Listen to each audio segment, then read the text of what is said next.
Hello everyone. आज का newspaper हम स्टार्ट करते हैं। देखो, आज के न्यूज़पेपर में हमने बहुत सारे आर्टिकल अदर न्यूज़पेपर से भी उठाएं ताकि कोई भी चीज़ आपकी छूटने ना पाए। और न्यूज़पेपर स्टार्ट करने से पहले मेरी आपसे रिक्वेस्ट है, हमारे चैनल को लाइक और सब्सक्राइब ज़रूर करें और लोगों से के साथ शेयर ज़रूर करें। देखो, पहला आर्टिकल रिलेटेड है गवर्नर की पावर से रिलेटेड। जैसा कि कल मैंने शायद आपसे डिस्कस किया था, कल या परसों, कि आर्टिकल 200 के अंडर दिया गया है कि गवर्नर क्या है, कोई भी बिल को विद हेल्ड कर सकता है।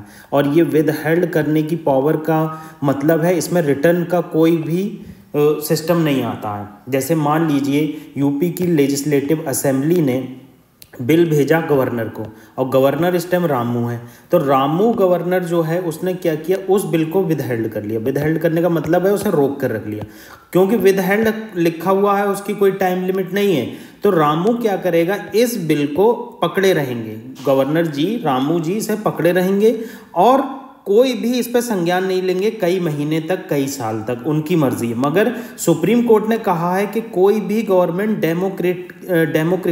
डेमोक्रेटिकली इलेक्ट की गई है, तो फंडामेंटल प्रिंसिपल है डेमोक्रेसी का कि आप जो है उस पर कुछ बात कीजिए, उसको आगे बढ़ाइए, उस पर मतलब फंक्शन कीजिए, ठीक है। तो इस तरह से गवर्नर का किसी भी बिल को वीटो करके रखना या विदहोल्ड करके रखना, ये जो डेमोक्रेटिक सिस्टम है इसके खिलाफ है। तो सुप्रीम कोर्ट ने डायरेक्टली यहाँ कह दिया है, governor holds no veto power over bills. मतलब सुप्रीम कोर्ट ने खिसियाते हुए कह दिया कि आपका कोई भी पावर नहीं है कि आप बिल को जो है वीटो कर लें। वीटो का मतलब होता है कि आप होल्ड करके रख लेते हैं।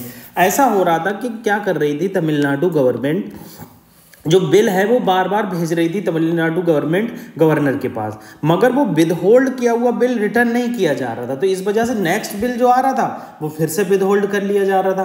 तो इस पर संज्ञान लेते हुए ये चीज़ सुप्रीम कोर्ट के द्वारा बताई गई। देखो, गवर्नर से रिलेटेड हमने पूरा एक्सप्लेनेटरी आर्टिकल डिस्कस किया है। मैं आपसे वो वीडियो शेयर कर दूंगा और उसका लिंक शेयर करूंगा। A to Z मैंने गवर्नर की चीज़ें लिखी हैं और मैंने हेडलाइन भी लिखी, गवर्नर, ऑल अबाउट गवर्नर और गवर्नर A to Z, ठीक है। तो मैं उसको डिस्कस करूंगा। और अदर आर्टिकल जो है वो ईडी से रिलेटेड है।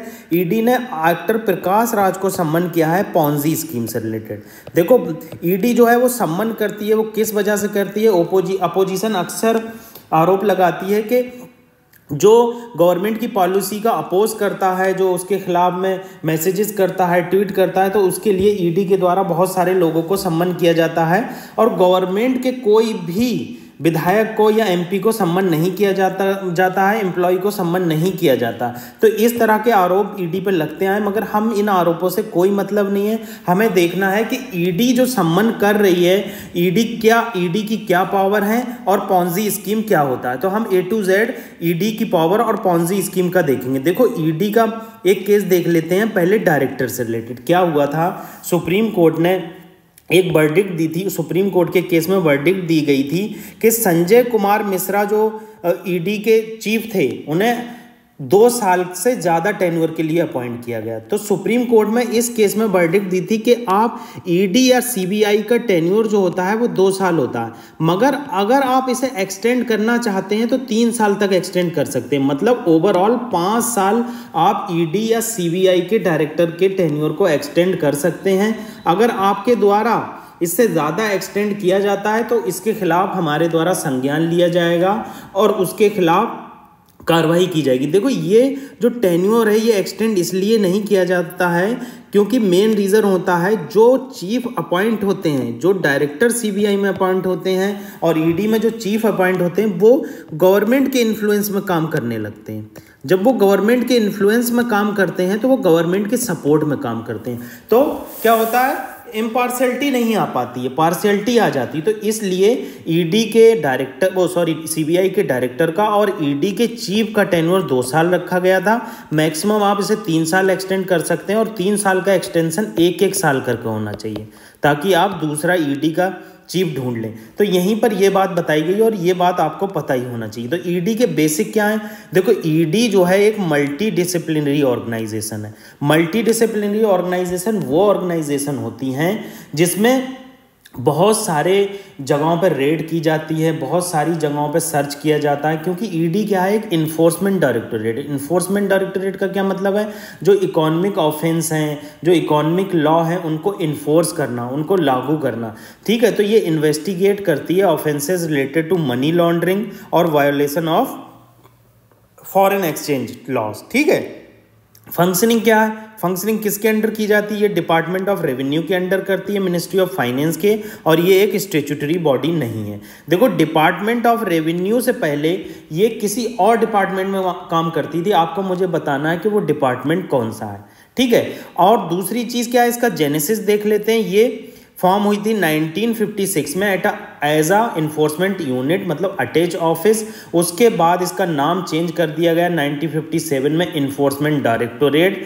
ठीक है, और उसका एडमिनिस्ट्रेटिव कंट्रोल 1960 में डिपार्टमेंट ऑफ रेवेन्यू को दे दिया गया। डिपार्टमेंट ऑफ रेवेन्यू से पहले जिस डिपार्टमेंट में थी उसका नाम आपको मुझे बताना है। स्ट्रक्चर क्या है, इसका हेडक्वार्टर दिल्ली में है, आप याद रखना, और इसके 5 रीजनल ऑफिसेज हैं। मुंबई, ये सब रीजनल ऑफिसेज याद नहीं रखना होते मगर नज़र आपकी ज़रूर पड़ना चाहिए। मुंबई, चेन्नई, चंडीगढ़, कलकत्ता, दिल्ली।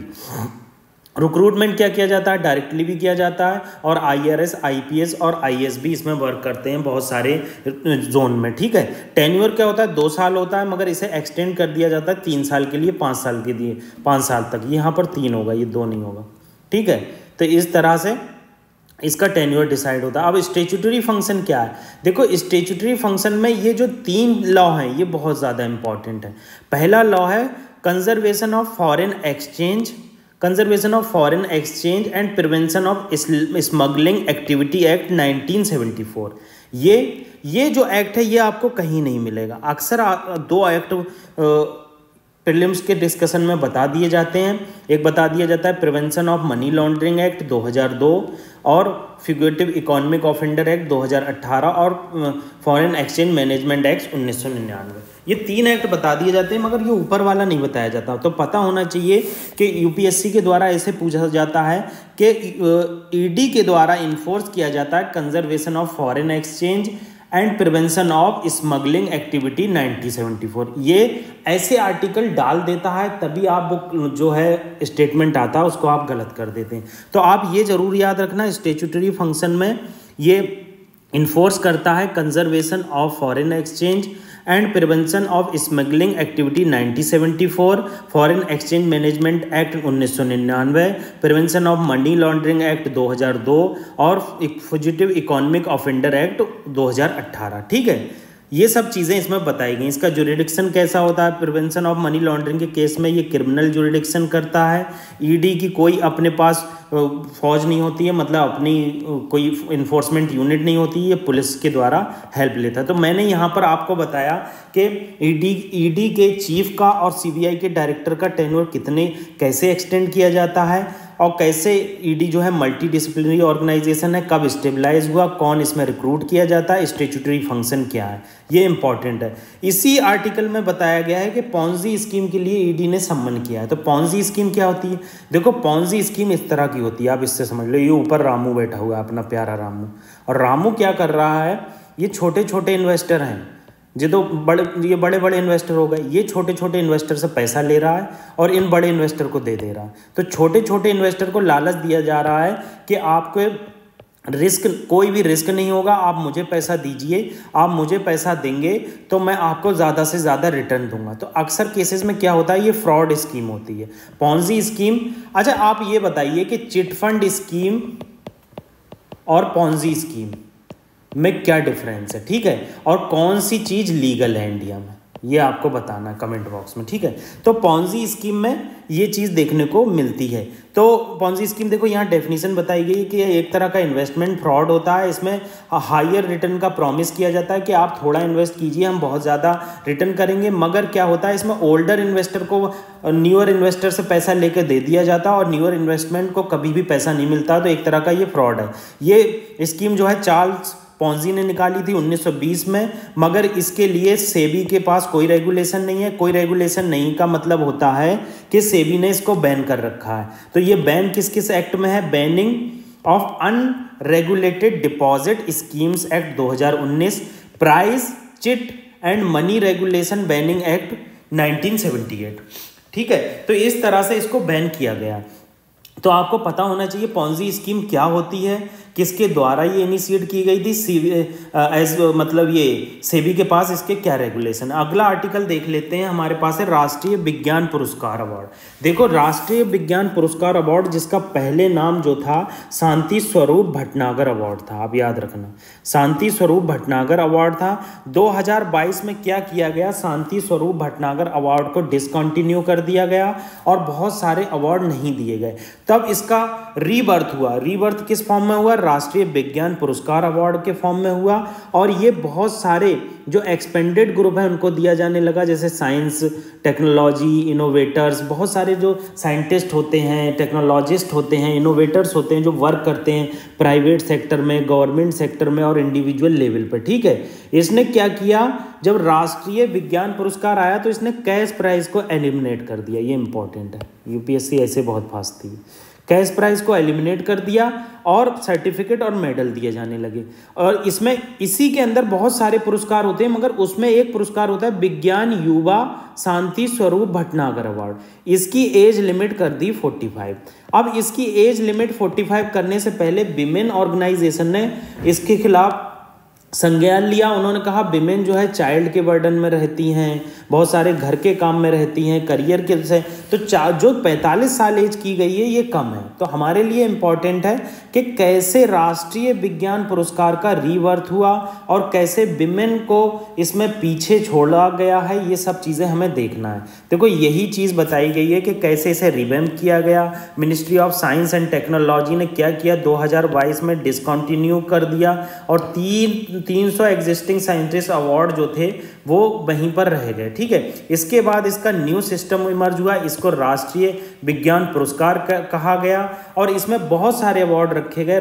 विज्ञान श्री, विज्ञान युवा शांति स्वरूप भटनागर, विज्ञान टीम और विज्ञान रत्न, ये इस तरह के अवार्ड रखे गए। और इसको कोशिश की गई जो इसका रिवैम्प हुआ है वो इक्वल हो पद्मा अवार्ड की तरह, मतलब नेशनल अवार्ड की तरह। लोगों को फीलिंग आना चाहिए कि हम साइंटिस्ट हैं तो हमें ये नेशनल अवार्ड मिला है। इसकी कैटेगरी बहुत सारे ग्रुप में एक्सपेंड कर दी गई। जैसे पहले क्या होता था, किसी टीम को ये अवार्ड नहीं दिया जाता था, टीम को दिया जाने लगा। गवर्नमेंट में जो वर्किंग है, प्राइवेट में वर्किंग है, उन्हें दिया जाने लगा। ठीक है, तो यही सब चीज़ें बताई हैं। देखो रिवैम्प कैसे हुआ। अब ये चीज़ इंपॉर्टेंट है, राष्ट्रीय विज्ञान पुरस्कार की कमेटी में कौन कौन होता है। देखो प्रिंसिपल साइंटिफिक एडवाइज़र होते हैं जो गवर्नमेंट ऑफ इंडिया के होते हैं, सेक्रेटरीज ऑफ साइंटिफिक डिपार्टमेंट होते हैं, member of science and engineering academies के होते हैं। तो इस तरह के ये लोग यहाँ पर होते हैं। अब वही बात यहाँ फिर से बताइए कि 45 साल तक के लिए विज्ञान युवा शांति स्वरूप भटनागर अवार्ड दिया जा रहा है, तो इसमें विमेन ने जेंडर इक्वालिटी से रिलेटेड संज्ञान लिया है। ये सब चीज़ें यहाँ बताई गई। तो आप बेसिक चीज़ देख लीजिए, क्या बताया कि राष्ट्रीय विज्ञान पुरस्कार का ऑब्जेक्टिव क्या है। जो हमारे पास नॉलेज है यंग जनरेशन के पास और साइंटिस्ट के पास, उसको एक्नॉलेज करना और उसे ऑनर करना। ठीक है, और उनके कंट्रीब्यूशन को जो साइंस और टेक्नोलॉजी में उन्होंने कंट्रीब्यूट किया गया। इस अवार्ड को कितने भागों में डिवाइड किया गया, 4 भागों में डिवाइड किया गया है। आपको ये पता होना चाहिए, कभी कभी यूपीएससी पूछता है राष्ट्रीय विज्ञान पुरस्कार कितने कैटेगरी में दिया जाता है, तो वहाँ वो लिखेगा 4, ऑप्शन डालेगा राष्ट्रीय विज्ञान पुरस्कार 3 कैटेगरी में दिया जाता है, वहीं गलत हो जाएगा, 4 कैटेगरी में दिया जाता है। ठीक है, ये चीज़ इंपॉर्टेंट है, आप याद रखना इसको। अब बस इतना लिख लेना, राष्ट्रीय विज्ञान पुरस्कार 4 कैटेगरी में दिया जाता है और कैटेगरी के नाम लिख लेना, बस इतना ही तो करना है। ठीक है, तो विज्ञान रत्न अवार्ड होता है। विज्ञान रत्न का मतलब हो गया लाइफ टाइम अचीवमेंट, मतलब सारी लाइफ किसी साइंटिस्ट ने बहुत अच्छा काम किया तो विज्ञान रत्न दिया जाएगा।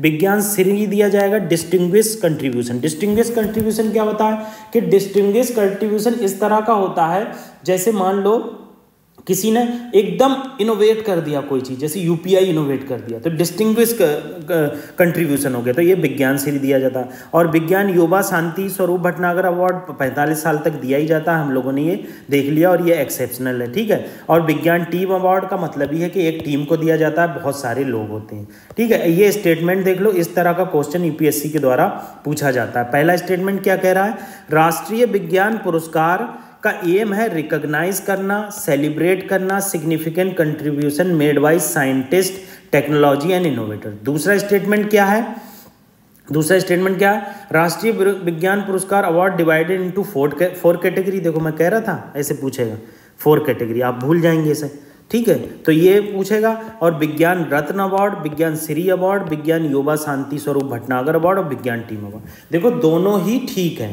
ठीक है, दोनों स्टेटमेंट ठीक हैं और दोनों का ही एक्सप्लेनेशन भी ठीक है। तो ये है, इसका आंसर बी हो गया, मतलब सॉरी बी नहीं ए हो गया। दोनों जो है स्टेटमेंट करेक्ट है और जो बी है वो उसका करेक्ट एक्सप्लेनेशन है।